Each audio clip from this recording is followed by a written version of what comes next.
अस्सलाम वालेकुम। अगर आपके बैंक अकाउंट में इतनी कैश, इतनी रकम पड़ी हुई है जितनी आपने अपनी इनकम टैक्स रिटर्न में डिक्लेयर नहीं की, या दूसरे आसान अल्फाज में अगर आपने अपनी टैक्स रिटर्न में अपनी इनकम कम डिक्लेयर की है और आपके बैंक में ज़्यादा पैसा पड़ा हुआ है जो ये शो करता है कि आपने बहुत सारी रकम आमदन में कमाई है, तो इस वीडियो को गौर से देखिएगा, क्योंकि इस वीडियो में मैं आपको बताऊंगा कि आपके साथ क्या होने जा रहा है, FBR आपके साथ क्या करेगा और आपको क्या करना चाहिए, अपने आप को, अपने अकाउंट को कैसे चलाना चाहिए और अपनी टैक्स रिटर्न्स को कैसे फाइल करना है। चाहे आप पाकिस्तान में रहते हैं या पाकिस्तान से बाहर, लेकिन अगर आपका पाकिस्तान में बैंक अकाउंट है और उसमें हैवी रकम पड़ी हुई है लेकिन आपने अपनी आमदन कम डिक्लेयर की है, तो फिर आपको परेशान होने की ज़रूरत है। इस चीज़ को इग्नोर मत करें, ये चीज़ कल को आपके लिए बहुत बड़ा मसला बन जाएगी। क्योंकि अगर आपका बैंक बैलेंस आपकी इनकम के साथ, उस इनकम के साथ जो आपने अपनी टैक्स रिटर्न में डिक्लेयर कर रखी है,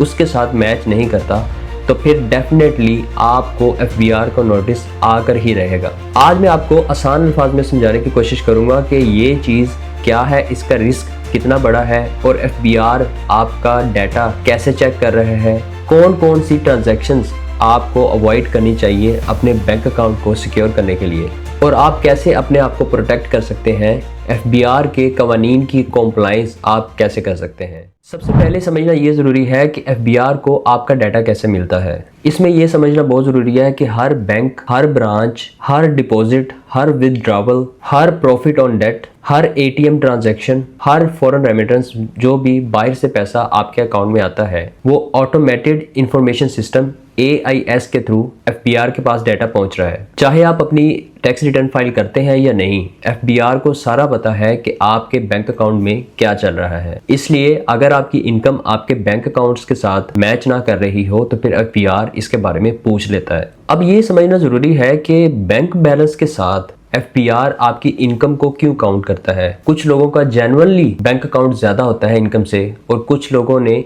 अपनी इनकम कम जाहिर की होती है। तो ये चीज कैसे डिफाइन होगी, ये चीज FBR कैसे डिफाइन करेगा कि किसकी इनकम सही तरीके से डिक्लेयर नहीं हुई।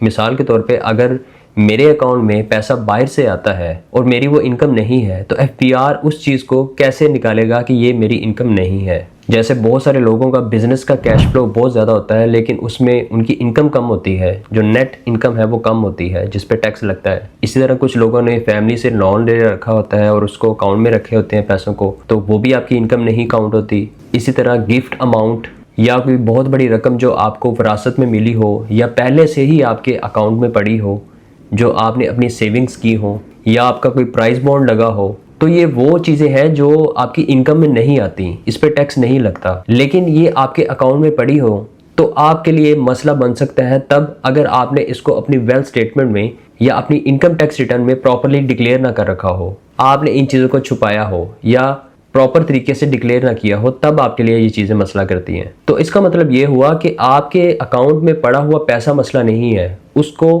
प्रॉपरली डिक्लेयर ना करना मसला है, जिसका अगला मतलब ये हुआ कि किसी ऐसे पर्सन से अपनी टैक्स रिटर्न फाइल करवाना जिसको सही तरीके से आपकी टैक्स रिटर्न फाइल नहीं करना आता, या आप खुद ट्राई करके अपनी टैक्स रिटर्न खराब कर बैठते हैं। FBR ने कुछ रेड फ्लैग सिस्टम बनाए होते हैं जिनके तहत अगर आपके अकाउंट में रेड फ्लैग लगते हैं तो फिर FBR आपके अकाउंट की जांच पड़ताल करता है। रेड फ्लैग कब लगता है, क्यों लगता है, ये जानना आपके लिए बहुत ज़रूरी है। एक रेड फ्लैग तब लगता है जब आपने इनकम कुछ और डिक्लेयर की है और आपके बैंक अकाउंट में कुछ और पैसे आ रहे हैं। मिसाल के तौर पे अगर आपने मंथली इनकम डिक्लेयर की है 1 लाख रुपए, लेकिन आपके बैंक अकाउंट में मंथली पैसे 4 लाख रुपए आ रहे हैं, तो इस पे फिर रेड फ्लैग लग जाता है, जिसकी फिर FBR जांच पड़ताल करता है और आपसे पूछता है कि ये जो एक्स्ट्रा 3 लाख पे हैं ये कहाँ से आ रहे हैं, इसका सोर्स हमें बताएं। दूसरा रेड फ्लैग तब लगता है जब आपने सेविंग अकाउंट ओपन करवा रखा है और उसका मिलने वाला प्रॉफिट आपने अपनी इनकम टैक्स रिटर्न में डिक्लेयर नहीं किया। बहुत सारे लोग ये समझते हैं कि हमारी ये जो इनकम है इस पे ऑलरेडी टैक्स डिडक्ट हो रहा है तो हमें इसको डिक्लेयर करने की ज़रूरत नहीं है, जो कि एक गलत सोच है। आपने अपनी उस इनकम को भी डिक्लेयर करना है और उसका जो टैक्स डिडक्ट हुआ है उसको भी पुट करना है क्लेम करना है। तीसरा रेड फ्लैग तब लगता है जब आप अपने पर्सनल बैंक अकाउंट को अपने बिजनेस पर्पस के लिए यूज करते हैं। जब आप एफबीआर में अपना बिजनेस रजिस्टर करवा लेते हैं तो आपने उस बिजनेस का बैंक अकाउंट ओपन करवा के उसके थ्रू ट्रांजैक्शंस को करना होता है। जो भी लेन देन आपने करना है उस बैंक के थ्रू करना होता है।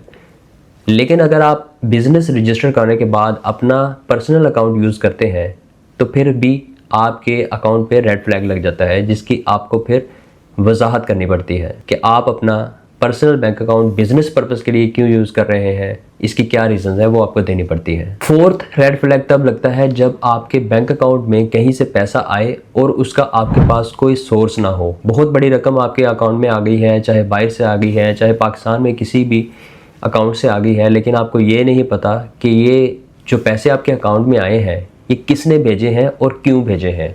ये दो चीज़ों का आपको पता होना ज़रूरी है, क्योंकि आजकल बेनामी ट्रांजैक्शंस के बहुत ज़्यादा केसेस एफआईए में रिपोर्ट हो रहे हैं, तो इसलिए इन चीज़ों से बच के रहें। पांचवा रेड फ्लैग तब लगता है जब थर्ड पार्टी ट्रांजैक्शंस हो रही होती हैं। मिसाल के तौर पे आपके किसी भाई बहन या चाचे मामे ताए ने पैसे मंगवाने थे और उन्होंने आपके अकाउंट में पैसे मंगवा लिए, तो इस तरह आपके अकाउंट में रेड फ्लैग लगता है। मैं कई वीडियोस में कह चुका हूँ, यहाँ पे भी मैं बता देता हूँ कि याद रखिएगा कि ये जब ऑडिट होता है तो ये आपकी इनकम कंसीडर की जाती है।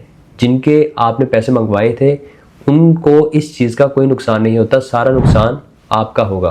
तो इसलिए आपको कोई भी पर्सन कहे कि मेरे पैसे मंगवा लो अपने अकाउंट में, तो आप उनको सॉरी करें, आप उनको कहें कि मैं अपना अकाउंट अपने पर्पस के लिए यूज़ करता हूँ। हाँ, आपने अपने पैसे मंगवाने हैं तो आप अपना अकाउंट ओपन करवा लें। आजकल तो अकाउंट ओपन करवाना भी बहुत आसान है, ऑनलाइन घर बैठे आप किसी भी बैंक का अकाउंट ओपन करवा सकते हैं। छठा रेड फ्लैग जो आजकल बहुत आम हो चुका है, ये तब लगता है जब आपका लिविंग स्टाइल जो है वो आपकी टैक्स रिटर्न के साथ मैच ना हो रहा हो। अब एफबीआर ने देखना शुरू कर दिया है वो लोग जो सोशल मीडिया पे बहुत सारे एसेट्स डिक्लेयर करते हैं, अपने चीज़ें शो करते हैं, गाड़ियाँ, बंगले, और जब उनका टैक्स रिटर्न देखा जाता है तो वहाँ पे उनका टैक्स जो पे हुआ होता है वो मिनिमम सा होता है। तो इस चीज़ को अब एफबीआर बड़ा सीरियसली ले रहा है। वो लोग जिनका लाइफस्टाइल कुछ और कहता है और टैक्स रिटर्न कुछ और फाइल हुई है, उनको अब नोटिस जा रहे हैं, जिनमें बहुत सारे नामी ग्रामी जो सोशल मीडिया इन्फ्लुएंसर्स हैं वो शामिल है। अगर आपको नोटिस आ जाए तो एफबीआर आपसे क्या पूछ सकता है, क्या चीज़ें हैं जो एफबीआर डिमांड करता है एक नोटिस में।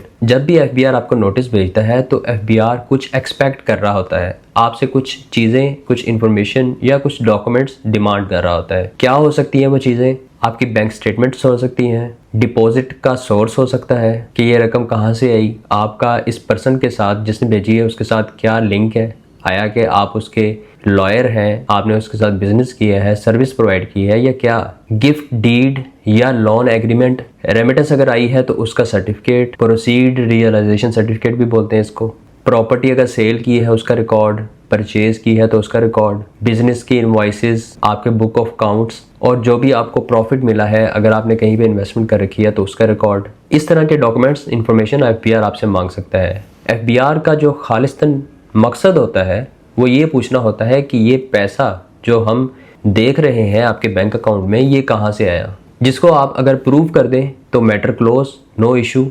लेकिन अगर आप उसको प्रूव नहीं करते या आप उसको इग्नोर करते हैं, नोटिस का जवाब नहीं देते, तो फिर आपके लिए मसले से बड़ा मसला शुरू हो जाता है। इसलिए एफबीआर के नोटिस को ज़रूर कंप्लाइंस करें और किसी भी प्रोफेशनल लॉयर से करवाएं। मेरे ज़रिए करवाने के लिए आप मेरे व्हाट्सअप नंबर पे मैसेज करके रब्ता कर सकते हैं। अब मैं आपको कुछ टिप्स दे देता हूँ कि अपने अकाउंट को आपने कैसे सिक्योर करना है, अपने आप को कैसे बचाना है एफबीआर के नोटिस से या एफबीआर के रेड फ्लैग से। नंबर 1, हर डिपॉजिट का सोर्स रखें। ये ज़रूरी नहीं है कि रकम चाहे छोटी है या बड़ी, चाहे 5,000 रुपये है या 5 लाख, आपको पता होना चाहिए कि कौन सी ट्रांजैक्शन किस पर्पस के लिए हुई थी। जब भी एफबीआर आपसे उसकी तफसीलात मांगे तो आप वो प्रोवाइड कर सकें और कोशिश करें कि उसका प्रूफ भी अपने पास रखें। दूसरे नंबर पे, अगर आपको बाहर से पैसे आते हैं यानी कि फॉरेन रेमिटेंस आती है तो उसका प्रूफ अपने पास लाजमी रखें। याद रखें कि फॉरेन रेमिटेंस आपके रिलेटिव में ही कोई होना चाहिए जिसकी आपके अकाउंट में आती हो, किसी और पर्सन के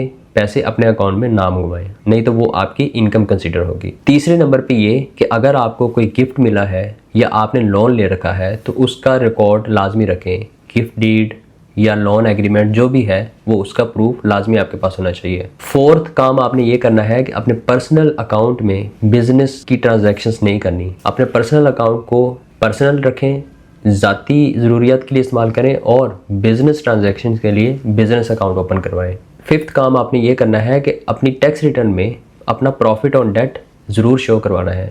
यानी कि अगर आपने सेविंग अकाउंट ओपन करवा रखा है या कहीं पे इन्वेस्टमेंट कर रखी है तो उसका जो प्रॉफिट आता है उसकी इनकम को लाजमी अपनी टैक्स रिटर्न में डिक्लेयर करवाना है। सिक्स्थ काम आपने ये करना है कि अपनी वेल्थ स्टेटमेंट को अपनी इनकम टैक्स रिटर्न के साथ मैच रखना है। अगर इन दोनों चीज़ों में फ़र्क आता है तो वहाँ पे रेड फ्लैग या FBR की नज़र पड़ती है। चीज़ें मिसमैच नहीं होनी चाहिए, मिसमैच नहीं होगी तो आपको नोटिस नहीं आएगा। सेवंथ काम आपने ये करना है कि अगर आपको नोटिस आ चुका है तो आपने उसका प्रॉपर जवाब देना है। अगर आप प्रॉपर जवाब नहीं देंगे या गलत जवाब देंगे तो फिर आपका काम खराब होगा। याद रखें कि आपके अकाउंट में आने वाली हर रकम को FBR आपकी इनकम ही समझता है।